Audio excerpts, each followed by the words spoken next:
¿Qué tal? ¿Cómo están? Bienvenidos un día más a este programa Intereconomía Inmobiliaria cuando son las 11:08 de la mañana. Aquí nos acercamos a los datos que nos está ofreciendo ya este sector y que pasan precisamente por una noticia que conocíamos esta mañana que llega de datos del Consejo General del Notariado, y es que la compraventa de vivienda libre por parte de los extranjeros cayó un 4,4% interanual en la segunda mitad del año 2025, del pasado año. Continúa esa tendencia, por lo tanto, descendente, marcado por ese retroceso superior también al 15% que registraron las operaciones protagonizadas por extranjeros no residentes. Son algunos de los datos que, como decimos, ha publicado esta mañana ese Consejo General del Notariado, y que destaca también como en el segundo semestre del pasado año los extranjeros compraron 66.629 viviendas libres en España. El 18,4% del total frente al 19,5% que se registraron en el mismo periodo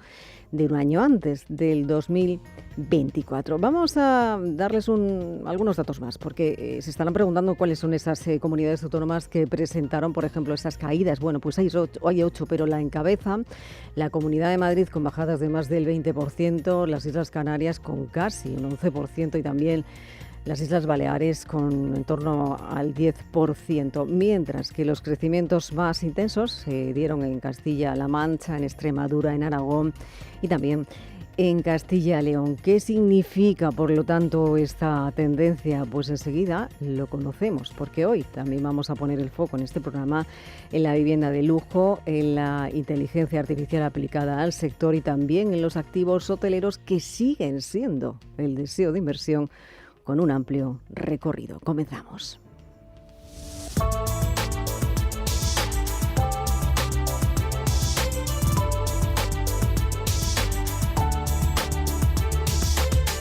Elena Fraile dirige y presenta Intereconomía Inmobiliario.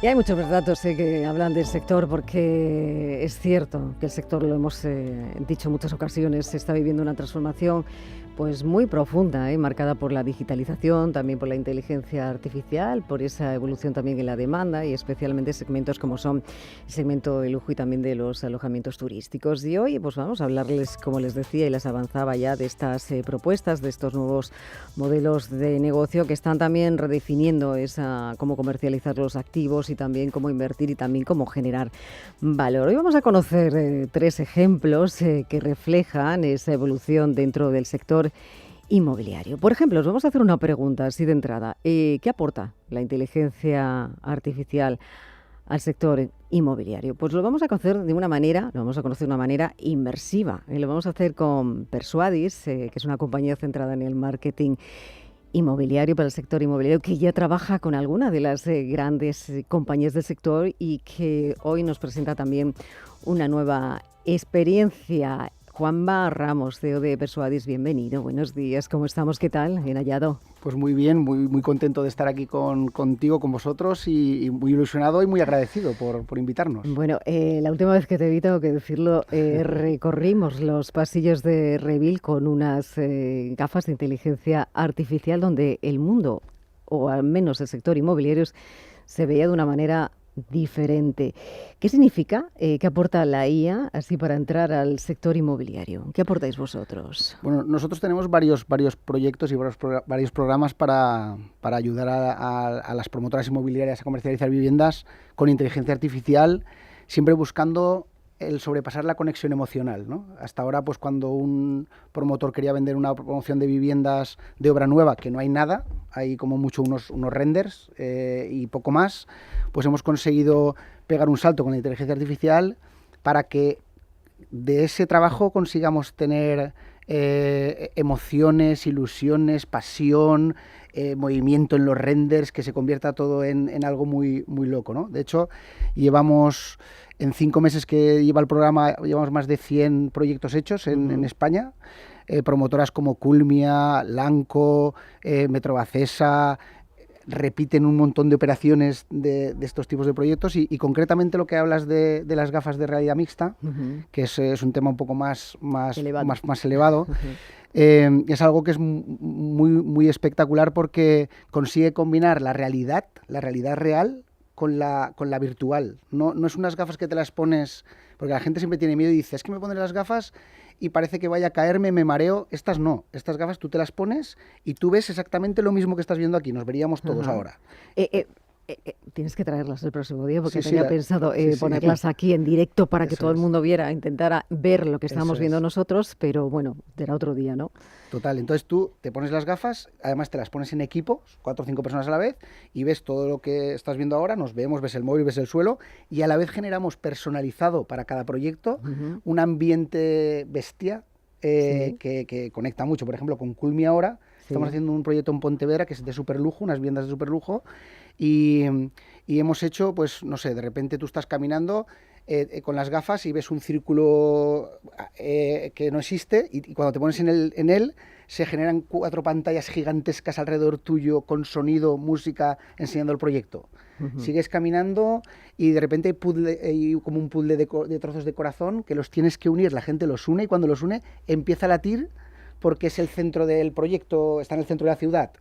Oye, Juanma, o sea, ya se vende en las casas, no sé, ya no se venden las casas al uso, sino que se venden casi por emoción, porque yo he visto esos vídeos, ¿no? Y te trasladan como si estuvieras viviendo allí dentro, ¿no? Así va a ir el mercado, así va a ir esa estrategia para comercializar y promocionar las viviendas en los próximos años. Sin ninguna duda, es decir, tú hasta ahora ibas con unos renders, por ejemplo, de un proyecto residencial y los enseñabas y ahí está todo quieto, el pájaro no se mueve, no hay sol, no hay brillo, el agua no se mueve, no hay nadie disfrutando y eso nosotros con la IA convertimos esos renders en una emoción total donde la gente está cocinando, disfrutando, bañándose en la piscina, los pájaros se mueven, hay música y claro, con la IA esto consigues que se haga muy muy rápido y sobre todo muy muy económico. Oye, una cosa que te voy a preguntar, estamos, no sé si se atreven a decir en primero de columbios, en desarrollando la IA dentro del sector inmobiliario. Sin ninguna duda. Sí, estamos en primero de columbios, todavía tenemos que saltar un listón muy alto. Que nosotros mismos cada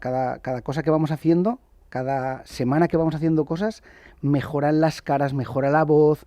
Es muy impactante cómo va creciendo la IA en el sector. Es decir, hasta ahora la gente nos lo suele contratar a nosotros casi todo porque si lo intentan salen muchas alucinaciones. Es decir, salen ventanas que no tocan el edificio, te modifica, una persona le falta un brazo, el coche. Entonces tienes que tener neurocirujanos para que hagan esto. Realmente no, estamos iniciando. Ahora pensamos que de aquí unos meses será muy fácil de hacer todo lo que nosotros estamos haciendo ahora, al mercado le llegará con mucha facilidad porque va rapidísimo. Entiendo que para ese momento haremos otras cosas.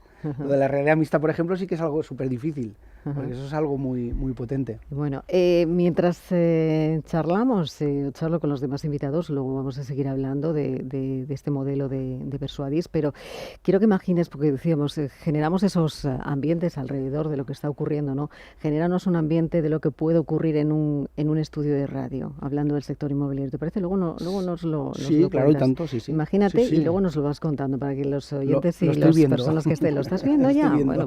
Bueno, yo lo veo, no sé, yo lo estoy viendo en realidad, pero no sé con la inteligencia artificial cómo lo veríamos. Pero voy a presentar mientras tanto, volvemos aquí casi decirnos a la tierra, porque vamos a hablar de un paso estratégico que está dando esta inversión patrimonial, que está ampliando su actividad, que hasta ahora estaba centrada en esos alojamientos turísticos, pasa ahora a dar un salto más al segmento hotelero con el desarrollo de su primer hotel boutique en el centro de Sevilla y desde Sevilla casi recién llegado hasta estos estudios de Intereconomía, José Icár, CEO y fundador y cofundador de Hestia Inversión Patrimonial. José, bienvenido, buenos días, ¿cómo estamos? ¿Qué tal? ¿Qué tal, Elena? ¿Qué tal, todo bien? Muchas gracias, pues nada, fenomenal, recién llegado de Sevilla. Sí, ¿no? ¿Qué tal? Bien. Todo fenomenal. Bien. Sí, bueno, en hora, el tren en hora. El tren en hora, todo perfecto.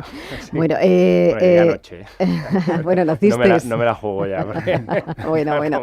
Naciste, estaba viendo el nacimiento de la compañía que fue, creo que en el año 2021, ¿no? Después de pandemia. Sí, estuvimos en 2021, empezamos a actuar, realmente, bueno, luego ya constituimos en 2023, al principio estábamos ahí con 2 sociedades independientes y nada, hemos estado con apartamentos turísticos hasta ahora ya damos el salto, estamos con el primer hotel, bueno, estamos ahora con un hotel de 3 estrellas que empezamos la obra ahora y bueno, y acabamos de acabamos de comprar ahora el edificio, esto todavía no se sabe, tú tampoco lo tienes, ¿no? Pero acabamos de comprar otro edificio para hacer un hotel de 4 estrellas. Ah, sí, pero bastante superior, también. Además, también en Sevilla. ¿Se puede contar este proyecto ya un poquito? Bueno, ¿Sí? Te puedo dar un poco de pinceladas, pero en la dirección no. Bueno, damos un poquito de pincelada. ¿Qué significa para vosotros ese salto de trabajar en el turístico al hotelero, al segmento hotelero? Bueno, hasta ahora realmente en el tema de los apartamentos turísticos lo que teníamos era un nuevo nicho, ¿no? Al final, pues se saltaba de lo que eran las viviendas de uso turístico a que el inversor particular o el pequeño empresario, digamos, ¿no? O empresario, pero que tampoco quería derivar demasiado fondos, pues compraba pequeños hoteles, sobre todo, pues, estamos hablando del centro de Sevilla, donde no hay grandes edificios para hacer hoteles de gran envergadura. Ahora pues estamos intentando ir un poco hacia otro segmento, ¿no? Se vuelve a dar el salto, pasamos de viviendas a pequeños edificios y ahora estamos intentando encontrar, pasa verdad que dentro de Sevilla localizaciones de este estilo pues hay pocas, al final para hacer un hotel necesitas mínimo 1000 metros. Bueno, no hablamos de inteligencia artificial, pero nos vamos a tener que ir a ese tercer encuentro financiero de empresas e inversores que se está celebrando en Renta 4 Banco. Es un encuentro que se están dando cita más de 20 compañías del mercado español para conocer cuáles son esas oportunidades de inversión que estas compañías ofrecen. Y allí se encuentra con nuestra compañera Eva Villanueva, con una de estas empresas. Cuéntanos, Eva, buenos días.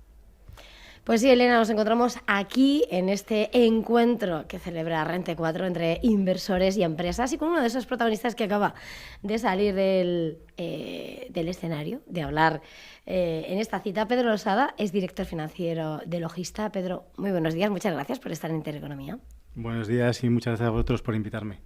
Bueno, estamos hablando de una compañía más que conocida, lo que es ser uno de los principales operadores logísticos en Europa, especializada en la distribución a canales de proximidad, donde la política y la andadura bursátil le lleva con una clara política de retribución de retorno muy atractivo al accionista dentro del IBEX 35. ¿Se sienten cómodos sosteniendo este nivel de retorno en el actual entorno de mercado? ¿Y cuál es el mensaje que trasladan a los inversores de cara a largo plazo, mirando a ese dividendo en medio de lo que es toda la tensión del mercado? Nosotros sabemos que la retribución al accionista es clave para nuestro accionista y que tiene un atractivo especial. Desde que Logista salió a bolsa en el 2014 hemos repartido casi 2.000 millones en dividendos a nuestros accionistas. La política ha sido siempre mantener al menos una distribución de al menos el 90% del beneficio neto. Y nosotros, siendo conscientes de la importancia que tiene, a veces si hemos tenido que llegar a cotas más altas del 90%, lo hemos hecho. La sostenibilidad, predictibilidad del propio negocio hace que podamos seguir manteniendo, junto con nuestra estable situación financiera, esas rentabilidades atractivas. Cuando miramos a futuro, nosotros damos un guidance a un año. El año fiscal en el que nos encontramos, lo que dimos es el guidance de que repartiríamos al menos el mismo dividendo del año pasado. Y si eso conlleva ir por encima del 90% del beneficio neto, pues así lo haremos. A futuro no tenemos de momento ninguna intención de cambiar nuestra política de dividendos. A la hora de mirar el crecimiento de Logista, el crecimiento inorgánico, esas compras, ¿esperan compras de otras compañías? ¿Creen que va a seguir siendo una vía relevante o el foco va a estar más centrado en lo que es el negocio actual, ese crecimiento orgánico? Bueno, los dos tienen que ir en paralelo. Está en el ADN de la compañía el crecimiento orgánico, operativo, el control de costes. Eso es parte del Logista de ahora, del pasado y del futuro. Pero sí es verdad que, dada nuestra situación de caja y nuestras capacidades para seguir creciendo, además de ofrecer un dividendo atractivo, lo que queremos también es ofrecer crecimiento, lo que queremos ofrecer es diversificación y para eso estamos en este plan estratégico que nos lleva a ver, intentar y crecer inorgánicamente en sectores que tengan que ver con nuestros negocios de tabaco, que tengan que ver con nuestros negocios de no tabaco y en esa idea estamos generalmente en nuestros países. En los que podemos llegar a tener sinergias con nuestros propios negocios, será una manera más fácil de llegar a las rentabilidades que queremos. Pero nuestra estrategia de crecimiento inorgánico va de nuevo en paralelo con el orgánico y no colisiona con nuestra rentabilidad por dividendo. Bueno, la mirada puesta en un crecimiento de todos a una, ¿no? En el negocio orgánico, crecimiento también con compras, pero todo en un escenario donde por el lado del mercado dices, bueno, la macro, ¿cómo va? Pero es que lo que tenemos son esa inflación, esos costes energéticos, esa cobertura de tensión geopolítica. ¿Cómo se protege una compañía como Logista para, de cara a enfrentar este ejercicio, como decía, ofrecer resultados consistentes? ¿Cómo se enfrenta este paraguas? Pues hay diferentes dinámicas. El negocio, la mayor parte de la actividad está contractualmente protegida ante desviaciones que puedan ser de inflación o pueden ser en este caso más de combustible. Decías antes energético. Yo creo que la crisis más de momento tiene que ver más con el combustible, que a lo mejor la de Rusia-Ucrania hubo más ya problemas energéticos de gas, de electricidad. De momento, vamos a ver la duración que tiene esto. No lo vemos tan así. Y esas desviaciones que pueda haber en los incrementos de precios de combustibles, a pesar de ser una empresa de transportes, nosotros tenemos contractualmente hecho el pass-through a los clientes. Puede haber algún decalaje en el tiempo, pero generalmente acabamos recuperando la mayor parte. Hay otros negocios donde es más difícil o no tiene esa protección contractual, pero tienen menos peso en nuestro P&L. Ya no solo costes, sino también el impacto que pueda tener en la demanda y en la reducción de volúmenes. También nuestro negocio hace que cuando estás hablando de productos de tabaco o farmacéuticos tenga muy poco impacto en la demanda a pesar de los conflictos que pueda haber geopolíticos, y ya se han demostrado en épocas como COVID, en épocas como la guerra Rusia-Ucrania, como esos también eran productos esenciales y por lo tanto no solo por una cuestión de tu capacidad de pasar los costes al cliente, sino también porque los impactos en la demanda fueron muy bajos, en algunos casos inexistentes. Pues muchísimas gracias por acercarnos a la realidad de Logista, a estos micrófonos de Intereconomía. Pedro Losada, director financiero de Logista, gracias y hasta la próxima. Muchas gracias a vosotros. Pues Elena, devolvemos la conexión al estudio. Pues gracias, Eva. Continuamos aquí en este programa Intereconomía Inmobiliario. Estábamos hablando precisamente con José Icár, CEO cofundador de esta inversión patrimonial, de ese cambio también de modelo. Bueno, seguimos estando dentro de los dos modelos, ese sector más de apartamentos turísticos y ahora el modelo hotelero. Decíamos un hotel, pero nos anunciabas otro. Cuéntanos un poquito más de este proyecto. Sí, al final, lo que puedas contar, ese 4 estrellas. Bueno, al final realmente es el mismo segmento, ¿no? Al final pues estamos dedicados a los alojamientos turísticos. Cuando estamos haciendo AT, realmente hacemos AT, pero parecido a hoteles, lo que pasa es que tienen poca superficie. Estos son hoteles pues, con mayor superficie, uno de ellos pues este de 3 estrellas, que tiene 24 habitaciones, el otro de 4 pues nos iremos a casi 80. Uh-huh. La ejecución de obras va a correr a cargo de Arco, la arquitectura y la rehabilitación a cargo de Nexo. Es lo mismo, diferentes patas del mismo negocio, ¿no? Pues mira, aquí lo que pasa es que nos hemos ido al final, nosotros ofrecemos proyectos completamente llave en mano y terminados. Sí. Mira qué pasa, pues que además de hablar con proveedores y que no nos cumplan, pues hemos ido internalizando todo, esa es la realidad. Entonces hoy el estudio de arquitectura, que es Nexo, lo tenemos dentro de casa, tenemos 10 arquitectos trabajando y solamente se dedican además a espacios turísticos, por lo que están súper especializados, han hecho ya casi 40 proyectos, saben lo que hacen. Luego la constructora, que tenemos pues, más de 100 profesionales trabajando con nosotros, donde tenemos internalizada la fontanería, la electricidad, clima, todo. Absolutamente todo. No dependéis de nadie. Pues mira, lo que pasaba es que tú abrías una obra y entonces llegaba el tío del Pladur, te desmontaba, te descargaba allí el material y el tío no aparecía en 2 semanas. ¿Ah, sí? Pero no, esto ya ha cobrado la entrada. Y ahora ya no aparece, te da los plazos en el lugar. Así, ¿no? Y se te quedan ahí abiertos, como no le puedes cerrar la puerta, pero claro, 2 semanas que tú no tienes abierto un hotel de 80 habitaciones, pues es muchísimo dinero. Entonces, claro, ya no es lo que le pagas al tío del Pladur, es que son 2 semanas de retraso. Entonces, ¿qué hicimos? Montar nuestra cuadrilla, ya está. Y así hemos ido con todo. Oye, ahora que se habla tanto de esa falta de mano de obra dentro del sector inmobiliario, ¿a vosotros os ocurre lo mismo? ¿Tenéis dificultad a la hora de encontrar esos profesionales que trabajen con vosotros? Increíble, ¿sí? Tú puedes hacer la idea. O sea, sí, ¿no? Tenemos gente que va por los bares. O sea, tenemos gente que va bar por bar preguntando que si conocen profesionales que quieran trabajar con nosotros. Tenemos puestos anuncios en periódicos, anuncios en todas las redes. Increíble, alucinante. O sea, no hay forma. Es que al final cuando hablan de la obra, esto es como cuando hablan de hamburguesas y tú te piensas una vaca entrando por un lado de la industria, ¿no? Y que machacan a la vaca y sale la hamburguesa. todo muy artesanal, pues en las obras todavía más. Tú hay una obra y al final tienes a un tío que está poniendo ladrillo a ladrillo, uno a uno, y al final pues es el pulso que tiene el tío cómo queda el muro, ¿no? Entonces hace falta muchísima mano de obra. Eso cuando dicen se ha encarecido la obra, bueno, claro, es que si el 80% de tu coste es mano de obra y el salario pues no para de subir, pues evidentemente el coste pues sube, eso es de cajón. O sea que estáis siempre en constante búsqueda de talento. Lo digo porque hay alguien en Sevilla que nos puede estar escuchando. Sí. Sí, ¿no? Total, que no vaya preguntando por los bares, ¿no? Total y absolutamente. Pero absolutamente, bueno, hemos puesto carteles por ¿sí? las calles, no te puedes hacer a la idea, sí. Bueno, todo el que se anime ahí... Bueno, que se anime y hay trabajo. Oye, pues si dice que, bueno, pues en puestos de trabajo ahí tenéis, José. Sí, ahora tenemos trabajando casi 300 personas y bueno, y por nosotros pues tenemos vacantes, tenemos casi 60. Casi 60, sí. ¿De todo tipo? Pues vamos, de mano de obra de la constructora, de todo, eso sí. Y ahora mismo pues para arquitectos tenemos puestas otras 2 vacantes, tenemos... O sea, que pregunten. Bastantes. Sí, que pregunten. Totalmente. Bueno, ¿cómo nació este proyecto en el año 2021, José? Pues mira, todo nace porque yo tengo tradición constructora en la familia de toda la vida, pues mi padre, mi abuelo, mi bisabuelo, absolutamente todo el mundo, y Juanjo, que es mi socio, pues lo que siempre ha llevado la gestión de apartamentos turísticos. Entonces empezamos diciendo, oye, bueno, hacemos nosotros nuestras obras, hacemos aquí un par de pisos, tal, nos los gestionamos y con eso pues ganamos una cierta rentabilidad.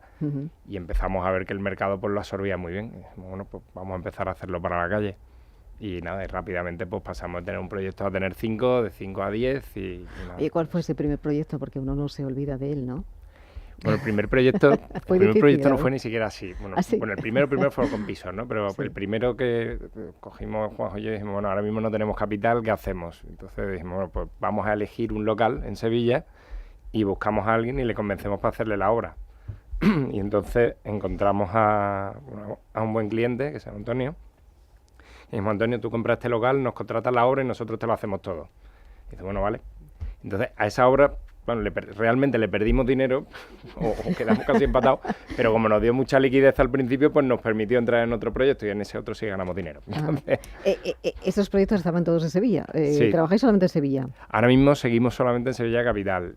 Bueno, aquí en Madrid estábamos con el proyecto que no sé, te acordarás que te comenté para convertirlo en co-living, que también es uno de los motivos por los que estoy aquí. Ahora nos vamos a comer con los que tienen el edificio precisamente.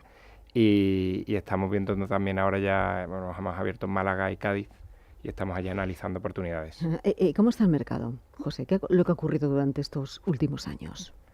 Mercado ahora mismo, bueno, el mercado de vivienda sigue absorbiendo bastante vivienda, entonces nosotros ahora mismo pues lo estamos mirando y bueno, también hemos comprado un suelo ahora mismo que en teoría compramos la semana que viene, tenemos ya todo acordado para empezar a hacer también algunas viviendas porque sigue habiendo necesidad. En el mercado turístico todavía, pues claro, Sevilla rápidamente experimenta una rotura de la estacionalidad.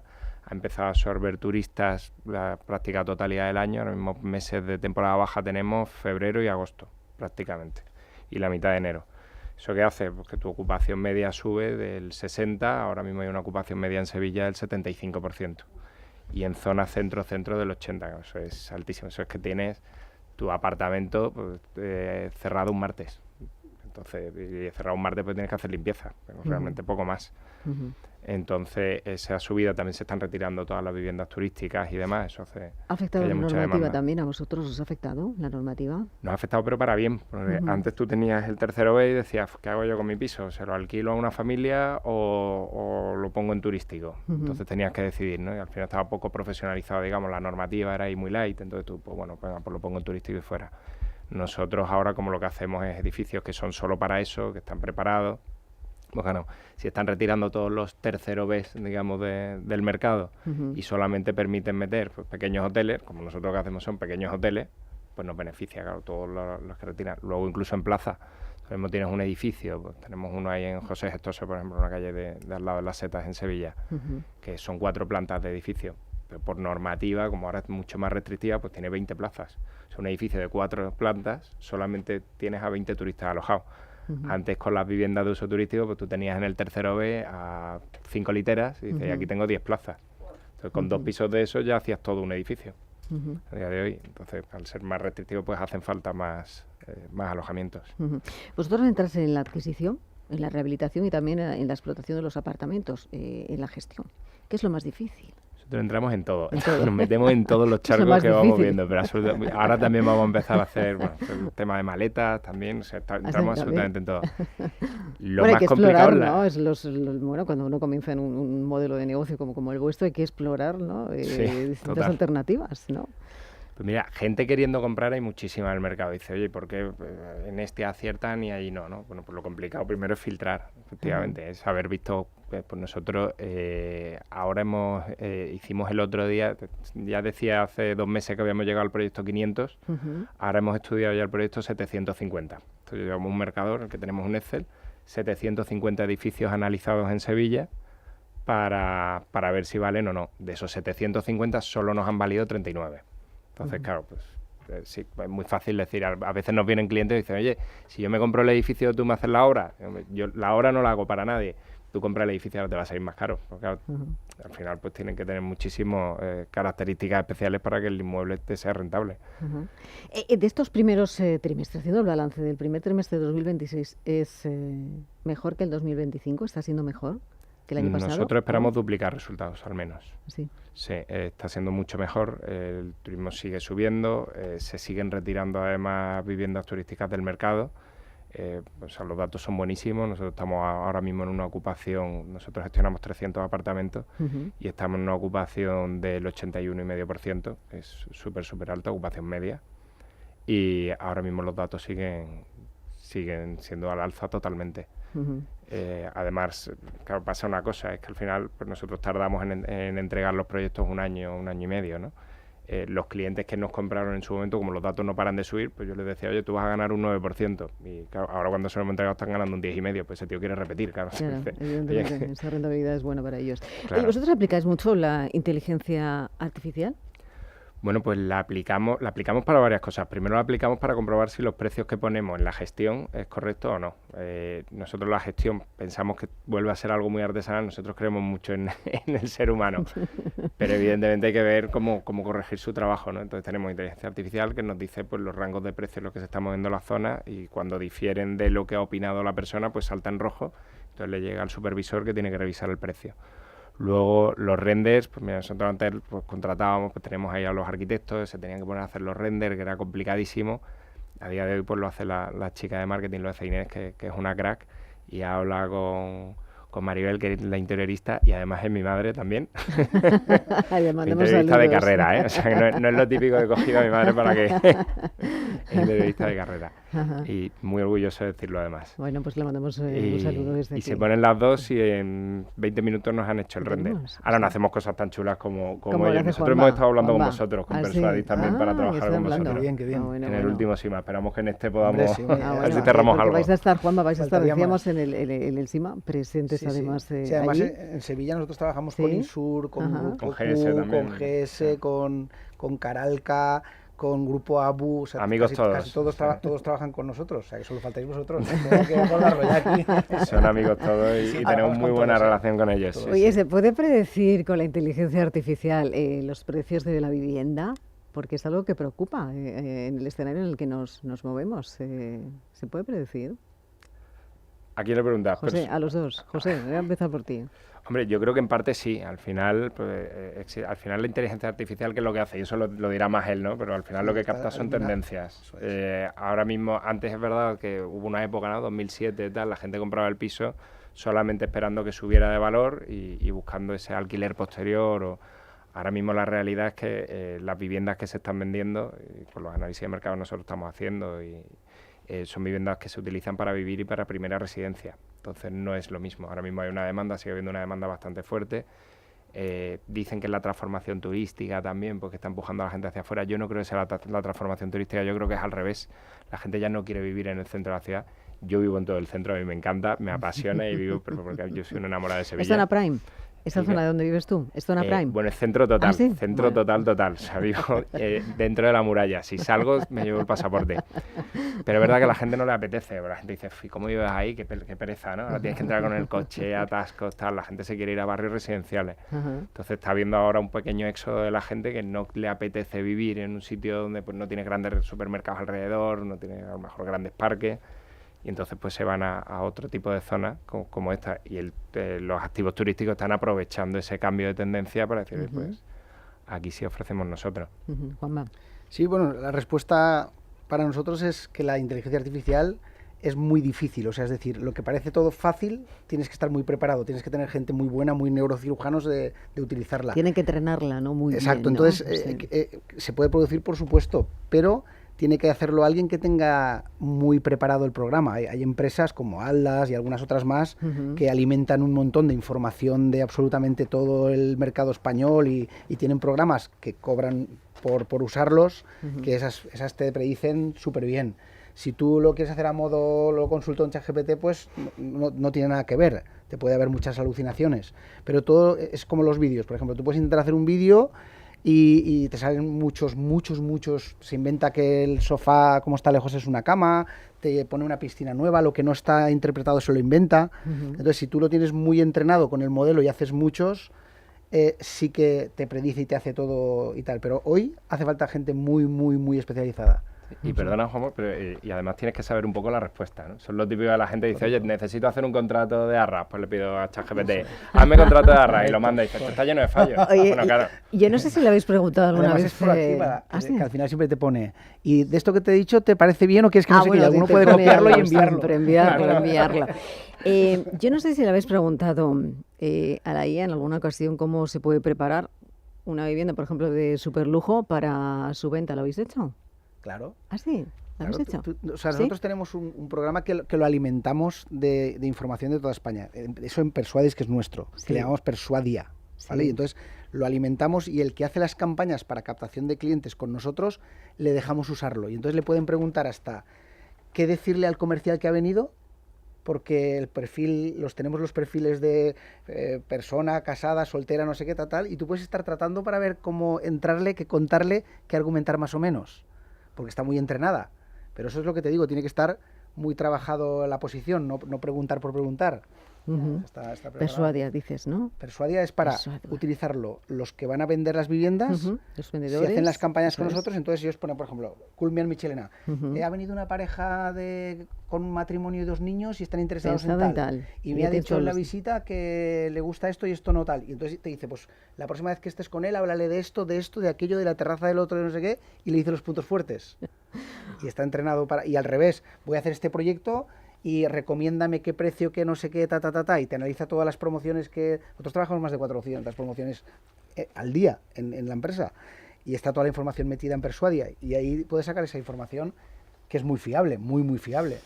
Muy fiable. Bueno, y yo hacía esta pregunta porque tenemos otras 2 invitadas aquí en el estudio. Vamos a poner el foco también, decíamos, en el segmento más exclusivo, ese mercado de lujo con The Hapton, que están impulsando ese concepto de homestays de lujo como herramienta clave para incrementar el valor de los activos y acelerar su comercialización. Y hace unos días celebraban un encuentro que era el primero, creo que se celebra en España, para enseñar cómo se prepara una vivienda de superlujo para su venta, y aquí nos acompañan ya en los estudios María Medina, socia fundadora de The Hapton, además directora de proyectos. María, bienvenida, buenos días, ¿cómo estamos? ¿Qué tal? Buenos días. ¿Qué tal? ¿Todo bien? Fenomenal. Estoy Bien. disfrutando muchísimo. Estás Susana. disfrutando, ¿verdad?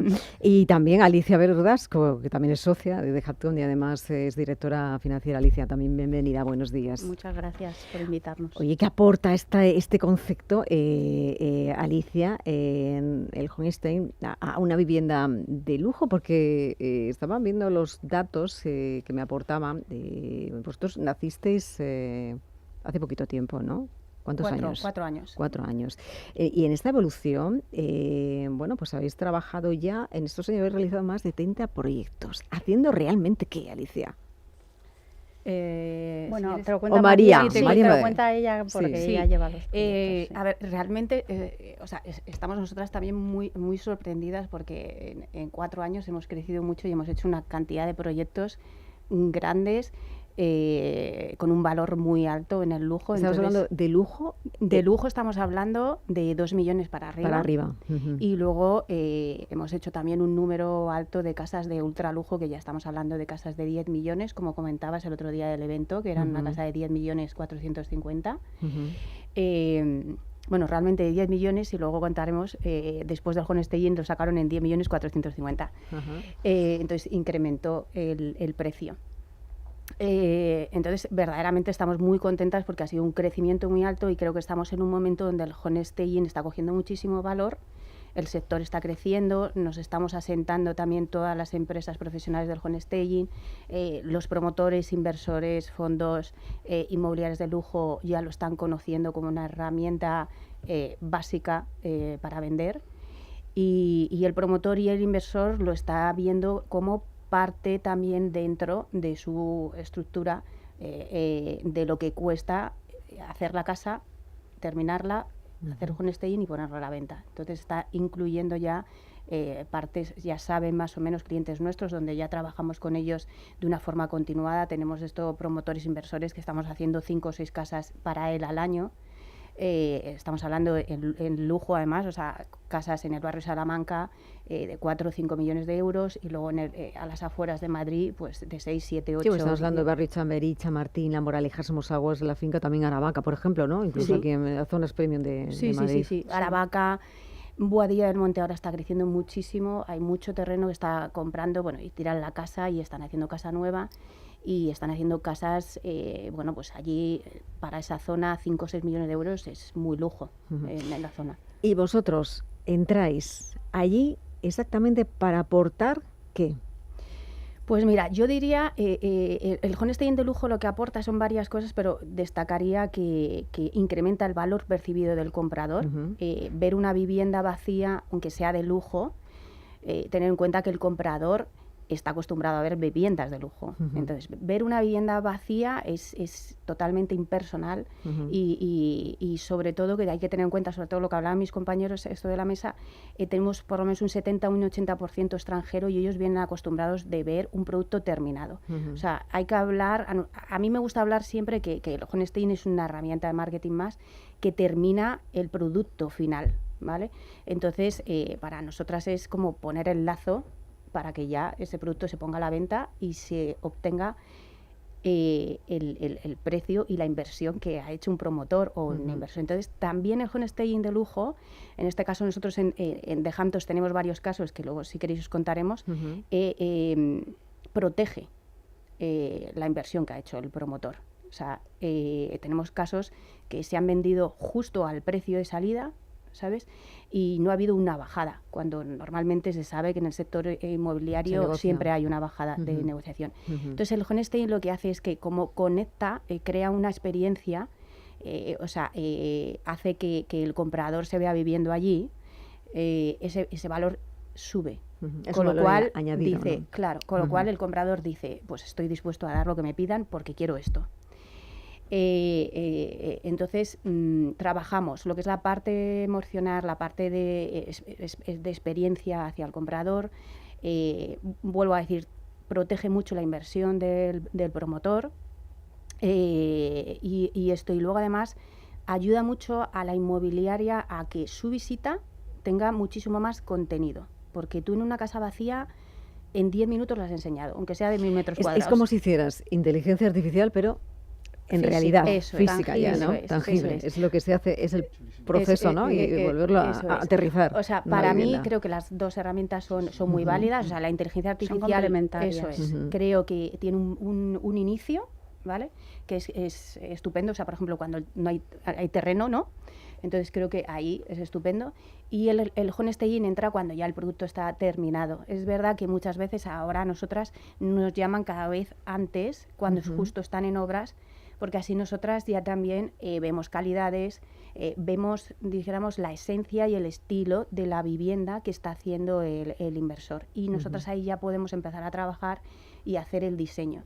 Hay que tener en cuenta que el Honestein de lujo trabajamos con marcas premium y sobre todo lo que se diferencia de otro trabajo de Honestein es en la calidad, el diseño, las piezas únicas. Nosotras metemos arte. O sea, un arte que podemos estar hablando que a lo mejor hay arte de 60.000, 80.000 o 100.000 euros en una casa.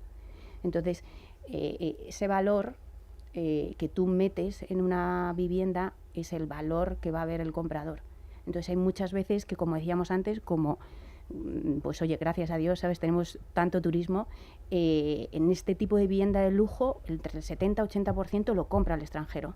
Entonces, también ayudas al extranjero a tener la entrada más rápido, ¿vale? Y está acostumbrado a otro modelo de negocio, como decíamos antes, Eso a ver es. otro tipo de cosas que aquí todavía aquí no no se habían ven. llegado. Total. Alicia, ¿es factible invertir?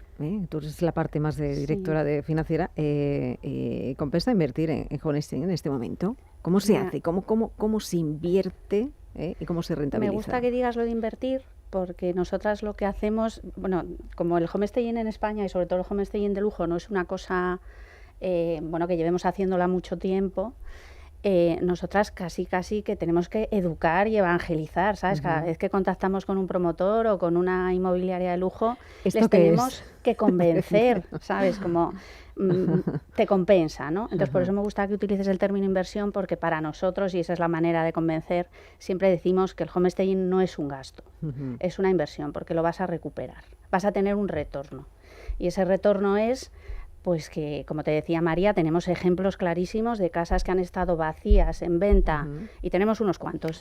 Cuéntanos algunos que hayan sido también curiosos pues, para ver pues cómo mira, se vende. Hemos tenido en el barrio Salamanca porque un se vende, piso entiendo espectacular. que se vende más rápido también, entiendo, ¿no? Bueno, se cortan los plazos. Se vende, sí. Que es que no todo se vende, que es que luego decimos... que todo se hemos vende, tenido no pisos en el barrio Salamanca maravillosos de 7, de 8 millones de euros, exteriores preciosos, que dices, como este piso no se vende, con una reforma integral estupenda, que lleva un año sin venderse. Porque tienen unos espacios a lo mejor difíciles de entender si no están amueblados, porque son demasiado grandes, porque la gente no se imagina. Porque no son emocionales. Claro, y porque es lo que yo quiero, ¿no? Gastar un dinero. Y porque el extranjero, que es mucho de lo que está comprando, por lo menos en estas zonas premium ahora, no quiere llegar a una casa que no esté preparada y que no esté amueblada, te diría casi para vivir.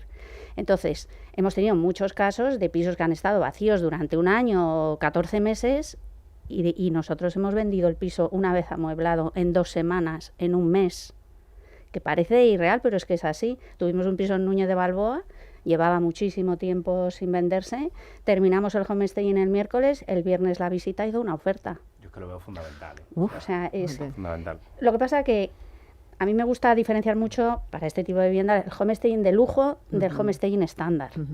Con un homestaying estándar lo que haces es depreciar el valor de la casa. En una vivienda de lujo. No puedes poner muebles. Hay que estar adaptados al nivel. Claro, tienes que estar adaptado al nivel. Aparte de que el promotor también te lo exige. O sea, el promotor hace un piso de 8 millones de euros y te dice, a ver, ¿qué muebles me vas a poner? ¿no? Claro. No puedes venir aquí con muebles de... Bueno, voy a decir marcas, pero todos sabemos, ¿no? Al revés. Tienes que conseguir que con marcas premium o con muebles muy personalizados, nosotros, por ejemplo, en The Hamptons trabajamos mucho. Tenemos tapiceros propios, tenemos ebanistas propios, o sea, hacemos cosas ad hoc para los pisos. Te voy a hacer la misma pregunta que le hacía a usted. ¿Es difícil encontrar profesionales que en esos ebanistas? Muy difícil. Es muy difícil. Muy difícil. Mira, de hecho nosotros somos de las pocas empresas que tenemos nuestro propio equipo de logística. Porque la logística en un proyecto de estos también es, móntate un piso en pleno centro de Madrid, que no tienes ni dónde aparcar un camión, o sea, es una complicación importante. No consigues profesionales que se queden contigo y que hagan el trabajo como tú quieres, porque nuestro trabajo además es de mucha dedicación, mucho detalle, mucho cuidado. Tú no puedes subir un sofá de 20.000 euros y darle un golpe. Pues entonces te tienes que volver a bajar el sofá y traerte otro. Otro nuevo. Y eso es un dineral para nosotros y para nuestro cliente, ¿no? Entonces, tenemos un equipo propio de logística y si se nos van, nos hacen polvo, ¿sabes? O sea, es como... Oye, vosotros yo creo que me atrevería a decir las precursoras también de este movimiento Honesting aquí en España, ¿no? ¿Cómo ha ido evolucionando y cómo ves la evolución, ¿no? ¿Va a ser cada vez más habitual hablar de este concepto en los próximos años en España? Totalmente. Sí, cada vez se habla más porque es que cada vez se ve más necesario. También es verdad que, te digo, falta mucha educación. Hay mucho promotor incluso de piso de lujo que piensa que hacer un homestaying así normalito sirve. Y no. Lo que pasa que, ojo, el homestaying estándar sirve para los pisos estándar, vamos a decir los pisos que no sean de lujo, pero en cualquiera de los dos mercados, sea mercado no de lujo, mercado de lujo, el homestaying está subiendo. Es muy... O sea, estás en clara desventaja si no haces un homestaying ahora mismo, porque casi todos los pisos, por lo menos en el lujo, se venden preparados. Estaba viendo este proyecto que presentaste hace unos días, hablábamos del día 26 de marzo, allí asistieron inversores, promotores, agencias inmobiliarias. Estaba valorado, saliste 10 millones. En 10 millones. 450 casas, sí. ¿Se ha vendido? No, todavía no, pero por ejemplo sí Queremos comprar. Eso, pero sí os diremos que durante ese evento que vinieron grandes profesionales del sector que ya la habían visto vacía. Hasta nosotras mismos nos sorprendimos un poco de la percepción de la gente, porque fue como abrumadora, ¿sabes? Fue como mucho, ¿no? Y nosotras dijimos, ostras, pues ha cambiado tanto, a lo mejor también como luego nosotras estamos tan acostumbradas a verlo, pero la gente como que le sorprendió cómo había cambiado la casa al haberla visto vestida, ¿no? Decía, oye, pero qué maravilla, ¿no? Y ya la conocían, o sea, ya la conocían. Refuerza mucho la comercialización. Sí, o sea, de hecho, las agencias inmobiliarias nos decían, bueno, vender esta casa en 10 millones nos costaba mucho. Y ahora tenemos la posibilidad de hacerlo. Porque también hablamos de lujo, pero todo lo que se dice ser de lujo muchas veces no lo es. O sea, hay casas maravillosas, casas caras en zonas premium que tienen defectos. No nos vamos a engañar, muchas veces pues o no se distribuyen bien o la obra no está bien terminada, y esos defectillos el homestaying los tapa.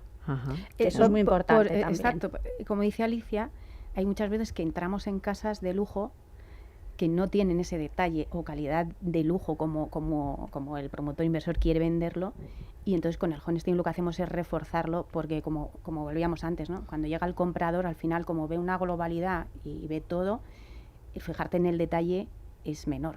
Entonces ya no te fijas tanto si el rodapié es de 5 o es de 7 o el tirador es de la marca tal. Entonces el homestaying muchas veces ayuda también a esas casas de lujo que se quieren vender como en un target un poquito más alto, ¿no? Esto ayuda a eso. Entonces yo, por ejemplo, lo que siempre digo es que creo que protege mucho y muchas veces eleva la inversión del promotor. Y en esta casa pues había grandes problemas porque eran techos muy altos, era entrar unas estancias enormes, ¿no? Era como una casa muy industrial. Claro, todo hormigón, y entonces costaba, o sea, al final, aunque a ti te sorprenda mucho, costaba. Cuando se ha vestido, es verdad que la casa ha quedado muy elegante, ha quedado muy acogedora, ha quedado sorprende más. Y llegó un comprador al día siguiente, que ya la había visto vacía, y quedó muy sorprendido de cómo había quedado la casa, y le parecía aún más grande todas las estancias. Pues vamos a ver si nos sorprende, porque tenemos poco tiempo, es que se nos va el tiempo muy rápido. Juanma, te mando deberes al principio. Cuéntanos, ¿cómo estás viendo? Bueno, primero... ¿O cómo ve la IA? Un programa de radio como este, en el que nos encontramos hoy y habéis estado aquí. Vamos a preguntar. No, yo lo veo fantástico, pero me imaginaba así por el camino un poco que podríamos tener incluso, nos pondríamos las gafas y podríamos tener cada uno, por ejemplo, aquí un pulsador, apretar el botón y ahí que hubiera público aplaudiéndonos. ¿Ah, sí? Si lo eliges, por ejemplo. Lo vamos a proponer. Sí, o podríamos, por ejemplo, con las gafas, ver el nombre y la empresa de cada uno puesto encima de la cabeza, cogerlo, hacerlo pequeño, grande, no me compras, lo hago pequeño, me compras mucho, pues grande. O sea, puedes hacer miles de cosas. Me sorprende la creatividad que tiene, o sea, aparte de lo que sea. O sea, que puede ser un marcador de comercialización, o sea, un cartelito. Puedes hacer lo que quieras, puedes hacer planos grandes, pequeños, un modelo de la vivienda en 3 dimensiones, cogerlo y hacerlo más grande, que haya gente caminando por la maqueta, una maqueta real, que esté real. Y lo hacemos. El próximo día traemos las gafas, ¿te parece? Venga, va. Pues me encantaría. ¿Lo vamos a hacer? Sí. Y estaba pensando en vuestro modelo, ¿o no queda tiempo ya? No queda tiempo, nos tenemos que marchar. Vale. Tenemos que seguir debatiendo fuera. Muchísimas gracias. María, gracias Alicia, Juanma, José, suerte. Gracias. Nos contarás el próximo proyecto otro día. Perfecto. ¿De acuerdo? Gracias a ustedes, ya los esperamos la próxima semana aquí en la cita con Intereconomía Inmobiliario el miércoles a partir de las 11 de la mañana.